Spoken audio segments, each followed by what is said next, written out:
Welcome back to another episode of ROC Boys Football, taking a look at the Clemson Tigers as they roll into spring practice. This is one of my favorite parts of the offseason. You get your hopes up. You're taking a look at some players that excite you. And Dill, this is a Clemson team that we were talking pre-show, like outside of our Michigan Wolverines, this is probably the team we watched the most in 2022. Extremely excited to see Garret Riley, Cade Klubnik take over this offense. Before we get into it, though, breaking down some of the players that we're keeping an eye on in spring practice, just want to say thank you to you guys.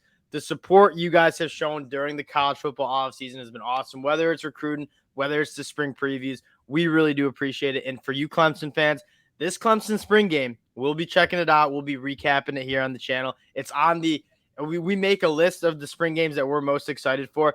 Clemson's in the top 5. Maybe outside of Colorado, it might be the most game we're excited for. But again, if you guys do enjoy the content, consider subscribing to the channel. Dill, let's start on the offensive side of the ball because that is clearly where the most excitement is brewing. Let's hear your early takes. Garret Riley, Cade Klubnik taking over the offense. I mean, that's what I think. If you're a Clemson fan, you're just so excited. For the past couple of years, it has just straight up gotten stale at Clemson, especially on the offensive side of the ball. And I get Dabo's a guy. He likes to build from within. He likes to move his kind of coaches through the ranks. And Brandon Streeter's been there for a long time and coach quarterbacks and then offensive coordinator. But I think that's like the move that he had to make. Just like when Nick Saban, his offense stagnated, he went out and got a guy like Lane Kiffin and he turned the ship around. I think this was the perfect hire. And Clemson needed to do this. They just needed to reinvent what they're doing. And again, they have a really loaded team. They've still always recruited well, even through these struggles. So they got the pieces. I mean, Klubnik looks like there's something there.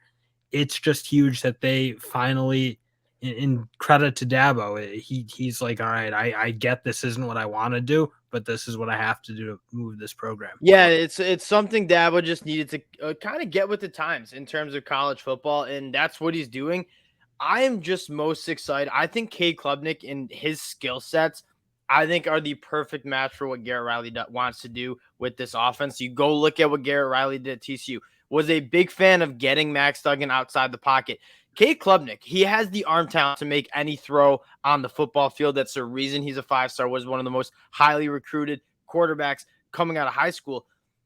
Cade Klubnik can boogie, and I don't think people give him enough credit for how DJU was kind of like a battering ram. Cade Klubnik has legit burners, and I'm very excited to see what Garret Riley does in terms of getting Cade Klubnik outside the pocket, letting him be an athlete, letting him use that arm talent. And I think that's one of the best things you can do for a young quarterback is let him play in space, let him go kind of take over a game. And I cannot wait to see how this offense looks like with Cade Klubnik's skill sets and what Garret Riley likes to do on the offense side of the ball. And even the whole setup is very TCU-like because you got a running back who you can very much believe in and is going to talk about Will Shipley, a physical heavy runner. Phil Maffa, an extremely physical heavy runner, and that's very similar to what Kendre Miller was last year at TCU. Is he was a tough runner.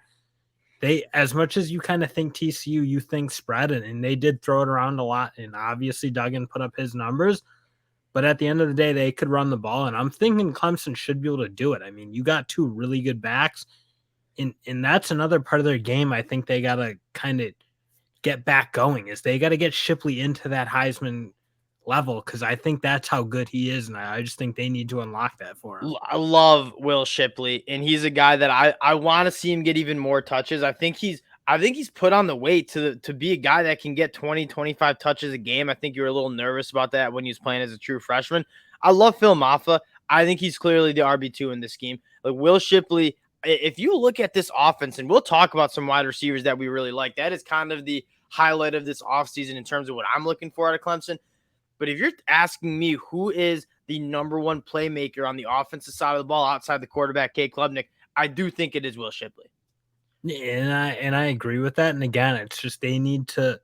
Nice little they need to get the balance back at the end of the day. Yeah. Is just because of what was going on with the passing attack last year is people kind of could key in on what they were trying to do, which was run Will Shipley. I'm hoping.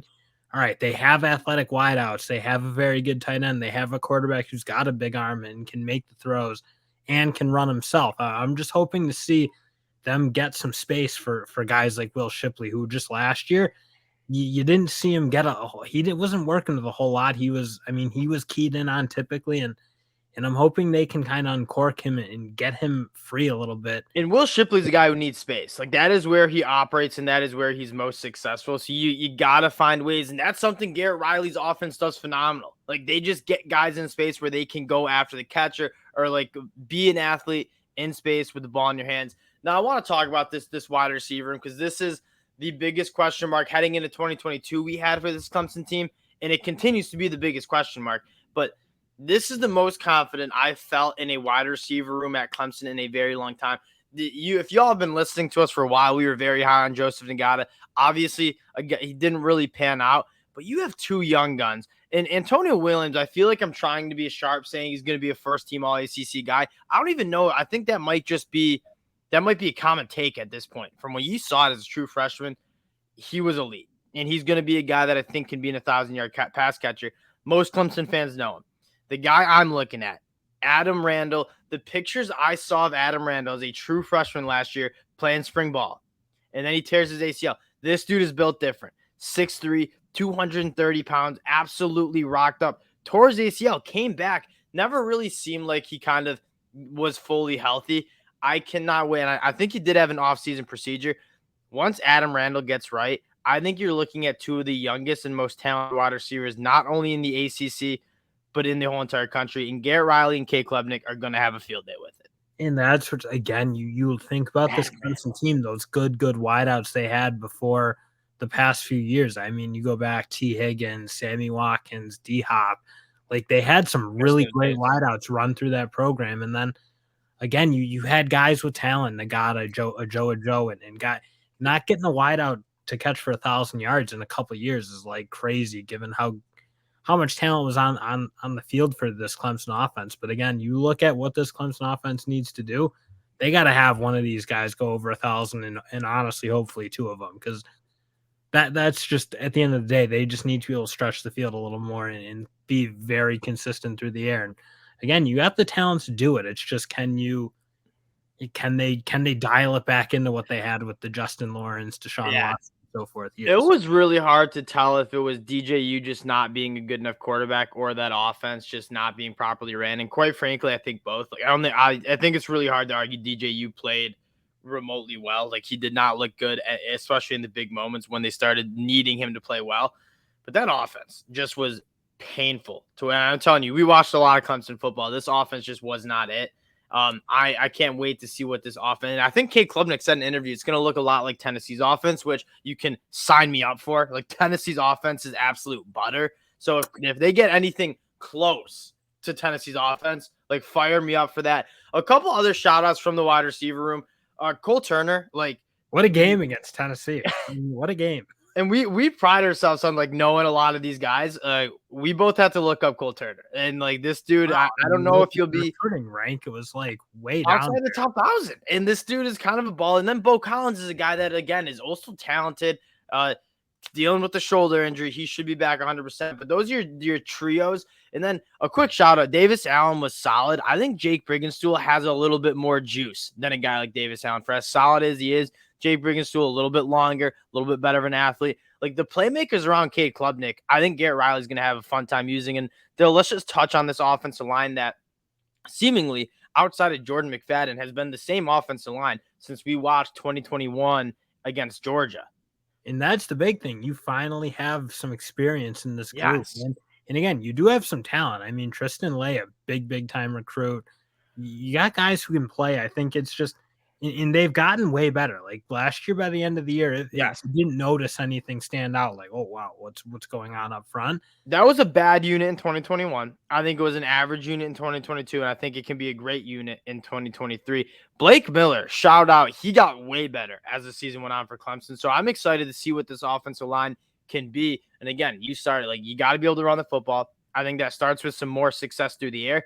But this offensive line looks to be one of the better offensive lines that we've seen in Clemson for the last couple of years. And frankly, like, when DJU was really struggling, this offensive line was struggling at times too. So yes, that's, like, again, I feel like a lot of Clemson and people put it's not Clemson fans themselves, but like the national media put a lot of blame on DJU's shoulders. At the end of the day, there were a lot of things going wrong with that program, and you can see it. You knew it by how the offensive line. You had to feel like that offense stunk. Exactly. So like, yeah, you put some of the people like to put the blame on DJ, but again, I think I'm hoping what Dabo's doing right now with transitioning this kind of program, and especially on the offensive side of the ball, gives everybody a better chance at succeeding. Because I don't think DJU had a great crack at it at the end of the day. No, he certainly did not. Now, talking about this defense, this Clemson's known for their defense. They've recruited the positions very well. You obviously lose a guy like BV, that hurts. This defensive line, you lose a guy like Myles Murphy, who, if you follow any of our NFL draft stuff, we are both massive fans of Myles Murphy and Brian Brazee, quite frankly, and KJ Henry. You lose three guys that are really good, but this defensive line, like Clemson just keeps pumping out really, really good players. And as much as Dabo Swinney sometimes frustrates me from like an outsider's perspective, phenomenal job at retaining these guys. That's what I was saying. Like his best recruiting for this year. I mean, to keep Davis and Aurora, like, because Rook is a guy I thought was going to be like a second, third round. Yeah, that's how good I thought he was. Yeah, big Rook. I remember we were watching Myles Murphy film. Who's this? Like, number 33 is an absolute dog. And then you get Xavier Thomas coming back, who, just knock on wood, hopefully that guy stays healthy, because, again, coming out of high school, one of the best recruits that we've seen in a very long time, has struggled with consistency and health.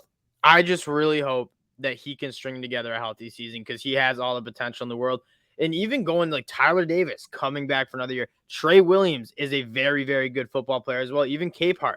And then y'all know those guys. True freshman Peter Woods from the state of Alabama coming in. I think he's going to be a guy that 24/7 loves. A lot of the high school recruiting outlets love. He's going to be a guy that I think can step up and be a contributor year one. This defensive line is deep and talented. I think 100% he's going to play. And just how can he not? You got a guy with that much talent. You got to see what he can do. And again, and you even looked out to the linebackers. Like, that's another really group. Then you're losing a guy in Trenton Simpson. But when you watch Clemson, Barrett Carter. I mean, you saw a lot of like really good football out of Barrett Carter and Jeremiah Trotter. Like, those were the two guys who were kind of flashing. I mean, you look at what Trenton Simpson did. It wasn't a wildly productive year from that standpoint. Now you got two guys who, again, were making a lot of the tackles on that team. It's so funny because you go back and watch the film for guys like Myles Murphy and Brian Brazee, and like all the returners are the ones standing out. Like Big Rook, standing out. Jeremiah Trotter and Barrett Carter. When I'm watching Trenton Simpson film, I'm like, these guys are going to be studs. I think Barrett Carter is legit first-round draft pick in 2024. This front seven as a whole is very good. Now, you might have some concerns about the depth, but if you stay healthy at that linebacker position, I think you got one of the best linebacking groups in the whole entire country. Now, the big question mark for Clemson here on the defense side of the ball is, they have a good front seven. I don't think we told any Clemson fans something that surprised them here. The secondary, that's what needs to step up. When you watch a team like Wake Forest kind of dice you up, you have some problems.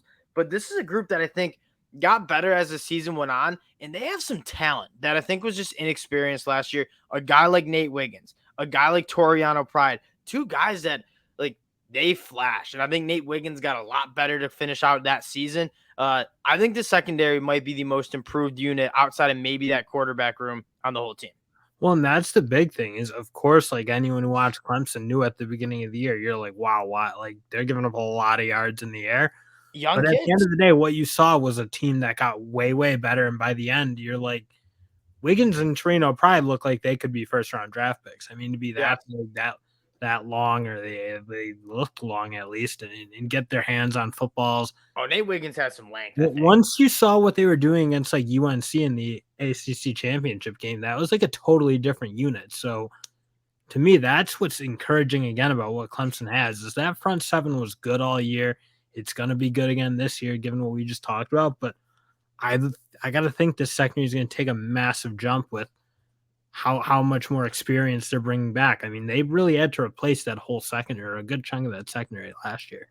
when you look at outlook for 2023, and we'll get more into this as we get into our summer scouting, when we take a little bit of a deeper dive into this program and into this roster depth chart heading into 2023, like this is probably the biggest challenge to win the ACC Clemson has had in a very long time. Because you're looking at Florida State. We both are very high on a team like Florida State too. September 23rd at Clemson. Like that game is going to be absolutely massive. I'm fired up for that game. It's fun to have some good ACC like regular season football too. I mean, it's been a little down because Clemson had been dominating for so long, and then you haven't had a playoff team in the ACC in a little while, really since Clemson and I think the COVID year. But that's what I think the ACC is going to be fairly competitive, especially at the top with FSU and Clemson. Florida State Clemson is going to be a blast. I think those are the two. And like when you look at the rest of the ACC, like I don't know how many more teams I'm excited it's for. Probably a 2-horse race a little bit, but yeah, I think so too. And that means September 23rd is a massive game. That's going to be the Bama LSU when Joe Burrow and Tua are going at it. And whatever team wins that, like I think is a college football playoff team, because I don't know if I see any other ACC team unless Miami has made some massive steps in the right, like, and I mean massive steps in the right direction. I mean, you can't count out UNC just because Drake May is like one of the best players. True. Notre Dame too.